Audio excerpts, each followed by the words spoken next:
صاحب یہ جو آپ بچوں کی ولادت کے کہتے ہیں نا زیادہ بچے، ایکچولی اس زمانے میں مسائل ہیں، ایجوکیشن ہے، ٹوپی ڈرامے نا وہ شروع کر دیے انہوں نے. میں نے کہا بھائی آپ کو بچے نہیں چاہیے کہ، لیکن قوم کو برباد نہیں کرو اپنی فضول باتیں کر کے. کہہ رہے نہیں آپ دنیا جائیں دیکھیں پتہ چلے گا. میں نے کہا جس دور میں اسلام نے زیادہ بچوں کی ترغیب دی ہے نا، اس میں ایجوکیشن کا مسئلہ نہیں تھا، اس میں عرب اپنے بیٹوں کو بھوک کے خوف سے قتل کرتے تھے کہ کھلائیں گے کہاں سے اس کو.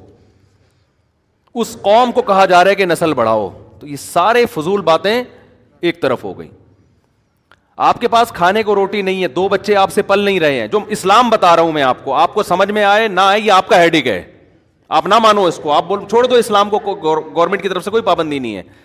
لیکن آپ اپنی خواہشات کی بیس پہ اسلام کو چینج کرنے کی کوشش مت کرو. آپ کے پاس کھانے کو روٹی نہیں ہے، آپ بھوکے ہو، حمل ٹھہر گیا، تیسرا بچہ آ رہا ہے، دو کو کھلانے کے، تعلیم نہیں، روٹی کے پیسے نہیں ہیں، روٹی کے.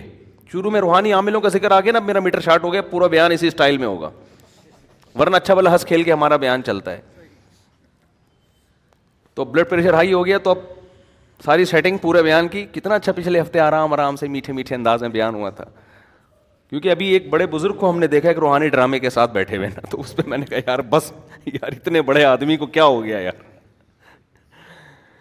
تو وہ روٹی کے پیسے اگر آپ کے پاس نہیں ہیں، روٹی کے، آپ کے لیے کھانا مشکل، تعلیم اگلی چیز ہے نا، پہلے تو روٹی ہے نا، اور حمل ٹھہر گیا، اس بیس پہ گرانے کی اجازت نہیں ہے کہ کھلاؤں گا کہاں سے. سمجھ میں آ رہی ہے بات؟ آپ کہہ سکتے ہو کہ اگر اللہ نے کھلانے کا وعدہ کیا تو مجھے کیوں نہیں کھلا رہا، میں کیوں بھوکا ہوں، آپ کہہ سکتے ہو نا. ارے قرآن کہتا ہے کہ اپنی اولاد کو اپنے ہاتھوں سے قتل مت کرو، نحن نرزقکم وإیاہم، ہم تمہیں بھی روزی دیں گے اور ان کو بھی. تو انسان کہتے ہیں اللہ روزی نہیں ہے تبھی تو ٹینشن میں ہوں، بے روزگاری، دھکے کھا رہا ہوں، ادھر جا رہا ہوں ادھر جا رہا ہوں، مسائل ہیں، اور تو کہہ رہے میں دوں گا. کیا خیال ہے؟ تو کہاں سے دے رہا ہے؟ یہ تو ایک نئی ٹینشن ہو گئی. میرے پاس فون آتے ہیں، بھائی اب 2 بچے ہیں، اب مفتی صاحب حمل ٹھہر گئے، کیا کریں بھائی، یہ تو ہمارے تو فیسیں ہی پوری نہیں ہو رہی، ہمارے تو خرچے پورے نہیں ہوگی. میں کہتا نہیں بھائی، اس بیس پہ آپ نہیں گرا سکتے، صبر کریں بس، اللہ پہ توکل. یہاں توکل فرض ہے. سوال یہ پیدا تو اللہ نے تو وعدہ کیا تھا اللہ کھلائے گا، تو کھلا کیوں نہیں رہا؟ آئی بات سمجھے؟ تو یہ خوب سمجھ لو، اللہ نے جو وعدہ کیا نا کہ کھلاؤں گا، اس کا مطلب پتہ ہے کیا ہے؟ آپ کو سن کے افسوس بہت ہوگا اس کا مطلب سن کے. اس کا مطلب ہے اگر میں چاہوں گا میں کھلاؤں گا، اگر میں چاہوں گا، نہیں چاہوں گا تو نہیں کھلاؤں گا. اس کا یہ مطلب ہے، سمجھ رہے ہو؟ اب سوال پیدا ہوتا ہے اللہ پھر ایسے وعدے کا فائدہ کیا؟ یعنی یہ تو وعدہ ہی نہ ہوا نا. دیکھو قرآن میں جہاں بھی اس طرح کے الفاظ ہیں نا، اللہ نے دنیا میں کسی چیز کا وعدہ کیا ہے، اس کے آگے انشاء کا لفظ خود بخود لگا ہوا ہے. مثال کے طور پر میں اور اس اشکال کو مضبوط کر کے بیان کرتا ہوں. قرآن نے صحابہ کرام کو کہا کہ جب مشرکین مکہ کو حرم سے نکال دو، جب مکہ فتح ہوا نا تو 4 مہینے ہیں یہ لوگ حرم میں رہ سکتے ہیں، اس کے بعد حدود حرم سے قیامت تک کے لیے حرم میں مشرک کا داخلہ ممنوع. صحابہ کو اشکال ہوا کہ اللہ ہم تو غربت میں آ جائیں کیونکہ ہماری تجارتیں ہیں ان سے. بھائی اگر بڑے بڑے تاجر مشرکین میں بھی تھے نا تو ہماری تجارتیں ہیں تو یہ غربت میں آ جائیں گے. تو اللہ نے فرمایا ان خفتم عائلۃ فسوف یغنیکم اللہ من فضلہ. انشاء ہے کہ نہیں ہے؟ اگر تمہیں غربت کا خوف ہے تو اللہ نے چاہا تو اپنے فضل سے تمہیں غنی کر دے گا. ایک ہی آیت. ابھی میں ان سب کا ایک مفہوم بیان کرتا ہوں، اس سے سارے اشکال حل ہو جائیں گے انشاءاللہ. فسوف یغنیکم اللہ من فضلہ ان شاء، اگر اللہ چاہے گا تو اپنے فضل سے تمہیں غنی کر دے گا. نکاح کے بارے میں بھی یہ الفاظ ہیں، نکاح کرو یہ نہ دیکھو کہ غریبوں کے امیر ہوں. کیوں؟ اللہ کہتے ہیں ان یکونوا فقراء یغنیہم اللہ من فضلہ، نکاح کر لو فقیر ہو گئے تو اللہ اپنے فضل سے غنی کر دے گا. سوال پیدا ہوتا ہے، بعض تو ہم نے دیکھے ہیں کنوارے تھے تو پیسے والے تھے، شادی ہوتے ہی بعض ایسے، اگرچہ اکثریت ایسی نہیں ہے، اکثریت کے تو روزی میں اضافہ ہوتا ہے، لیکن بعض ایسے واقعات ہیں ادھر شادی ہوئی ادھر دیوالیہ نکل گیا، بیگم ہی چور تھی معاذ اللہ، وہ ساری جائیدادیں کھا گئی. بعض دفعہ تو یہ بھی ہوتا ہے نا. ارے بعض دفعہ ایسے ہوتا ہے آپ نے شادی کی میرا بیان سن کے کہ یار اس سے مال میں کیا ہوگا, برکت ہوگی, اضافہ ہوگا. شادی کی بیگم صاحبہ کوئی خدا نخواستہ کوئی چور خاندان سے ان کا تعلق, ایسے لوگ ہیں ہمارے علم میں, پورا زیور کھا گئی, سونا کھا گئی جو مہر میں دیا تھا, اور بھی چیک سائن کروا کے پوری جائیدادیں کھا کے آپ روڈ پہ گٹر کے ڈھکن پہ بیٹھے ہوئے ہیں اور 4 شادیوں کے فضائل بیان کر رہے ہیں. ایسے واقعات بھی ہوتے ہیں. تو ظاہر ہے آپ کو خیال ہوگا کہ یار اگر اللہ نے تو وعدہ کیا ہے کہ میں نکاح پہ غنی کر دیتا ہوں, تو یہ غنی تو نہیں ہو رہا. ایسے واقعات ہیں. بچہ پیدا ہوا, پہلے ایک کا خرچہ نہیں تھا, اور مسائل کھڑے ہو گئے. ایسے واقعات ہوئے ہیں. سمجھ میں نہیں آ رہی میرا خیال ہے بات.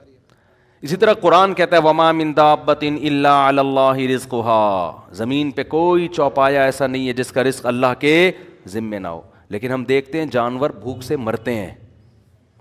سمجھتے ہو, جانور بھی بھوک سے مرتے ہیں. ایسے جانور ہیں, انسانوں کی خطاؤں سے بھی مرتے ہیں. تو خوب سمجھ لیں قرآن میں جہاں بھی اس قسم کے وعدے ہیں اس کا مطلب ہے اگر میں چاہوں گا. اب سوال پیدا ہوتا ہے کہ اگر اللہ کے چاہنے سے ہی ہے تو پھر وعدہ تو وعدہ نہ رہا نا. دیکھو آپ نے کسی مزدور کے ذمے ایک کام لگایا, مزدور کو آپ نے کہا کہ یار یہ 10 فٹ کا گڑھا کھود دے, میں تجھے 1 کروڑ روپے دوں گا. پہلے آپ نے کہا میں تجھے 1 لاکھ روپے دوں گا, اس نے کہا نہیں. آپ نے کہا چل 1.5 کر لے, اس نے کہا نہیں. آپ نے کہا 1 کروڑ دوں گا. ایک دم جوش میں آئے گا نا, ارے ایک دم جوش میں آئے گا یار 10 فٹ گڈھے کے 1 کروڑ. آپ نے کہا اگر میں چاہوں گا. وہ کھودے گا, نہیں آئی بات سمجھ. وہ کہے گا بھائی تو چاہے گا کیا مطلب, اگر تو نہیں چاہ. میں نے ایک صاحب سے پیسے کوئی چیز بیچی نا, تو پتہ نہیں 1 لاکھ کی تھی 1.5 لاکھ کی تھی. انہوں نے کہا میں آپ کو کل پیمنٹ دوں گا. میں نے کہا بھائی آپ مجھے کیا پتا یار, میں آپ کو جانتا نہیں ہوں, آپ مارکیٹ سے شارٹی ہو جاؤ. ہم بعض دفعہ اپنا بکرے بیچ کے آ رہے ہوتے ہیں, دمبا کسی کو پہنا کے آ رہے ہوتے ہیں, لوگ ہمیں پہناتے ہیں, پھر اپنے دوسروں کو پہنانا پڑتا ہے ہمیں. ٹھیک ہے نا. تو کہتے نہیں اللہ نے چاہا تو میں کل دے دوں گا. میں نے اگر اللہ نے نہیں چاہا تو میں کیا کروں گا بتا, میں تجھے کہاں تلاش کروں گا. اگر مجھے یقین ہو کہ اللہ چاہے گا کہ تو مجھے دے گا, اللہ چاہے گا کہ تو مجھے دے گا, تو میں 1 دن کیا میں 1 مہینہ انتظار کر لوں گا. لیکن اگر اللہ نے نہیں, اللہ نے تو مجھے نہیں بتایا کہ میں چاہوں گا کہ نہیں چاہوں گا. اگر اللہ نے نہیں چاہا تو میں تو تجھے فون کروں گا بھائی میرے پیسے دے, تو کہے گا اللہ نے چاہا ہی نہیں. کیا خیال ہے, ہمیں کیا ملے گا. اب جب ہم لوگوں کے بارے میں یہ بات سوچتے ہیں یار یہ کیوں اٹک رہا ہے یہاں پہ, یہ اللہ نے چاہا نا تو ہمارا مائک سسٹم ایک دن انشاءاللہ ٹھیک ہو جائے گا. اللہ نے چاہا.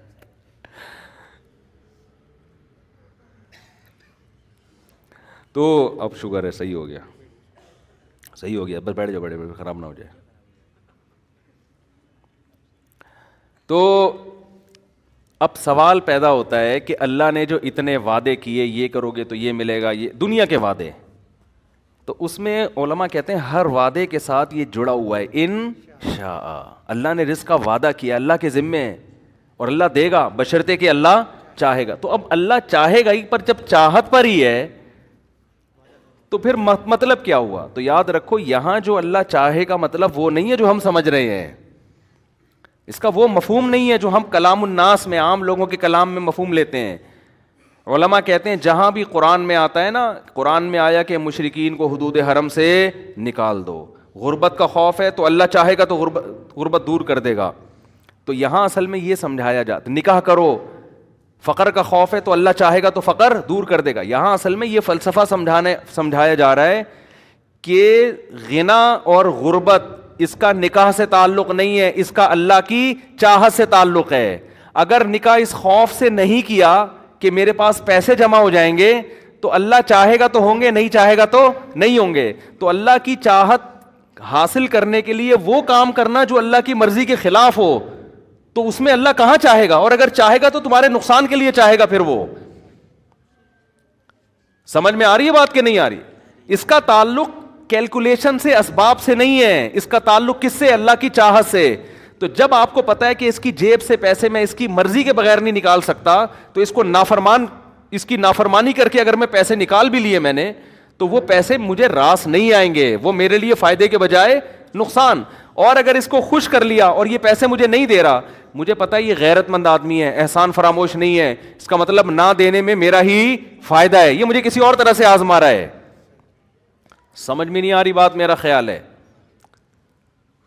اس کی مثال ایسے جیسے گناہ, دیکھو رشوت لینے میں پیسے ملتے ہیں زیادہ, حرام کاری میں پیسے زیادہ ملتے ہیں کہ نہیں ملتے, حلال میں اکثر پیسے کم ملتے ہیں انسان کو.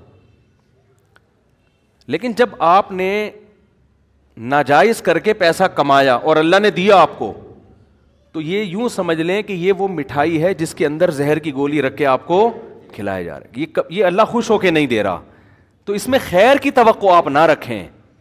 اور آپ نے حلال پہ قناعت کر لی اور بالفرض نہیں مل رہا, تو یہ وہ زہر ہے جو دیکھنے میں زہر لگ رہا ہے لیکن یہ اینٹی بایوٹک ہے, یہ آپ کی اصلاح کے لیے, آپ کو فائدہ پہنچانے کے لیے, اس میں خیر ہے. یہ کڑوی گولی آپ کے فائدے کے لیے ہے, اور وہ میٹھا لڈو اس کے دشمن اگر مٹھائی کھلا رہا ہے تو وہ مٹھائی میں خیر نہیں ہو سکتی.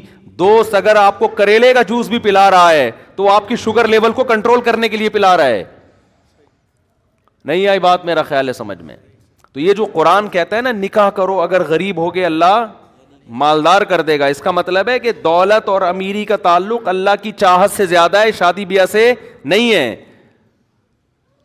تو اگر تم نکاح نہیں کرو گے, عین ممکن ہے اللہ اس سے بھی زیادہ غریب کر دے, اس سے بھی زیادہ غریب. اور نکاح کرنے کے بعد بھی اگر غریب کر رہا ہے تو چاہتا تو اللہ تم امیر کرنا تھا, کیونکہ اللہ نے وعدہ امیری کا کیا ہے, لیکن اگر غریب کر رہا ہے اس میں کوئی مصلحت ہے, وہ مصلحت تمہیں بنانا, تمہارے گناہوں کو معاف کرنا, تم میں توکل پیدا کرنا اور ناکامی کے نقشوں میں کامیابی پیدا کرنا ہے.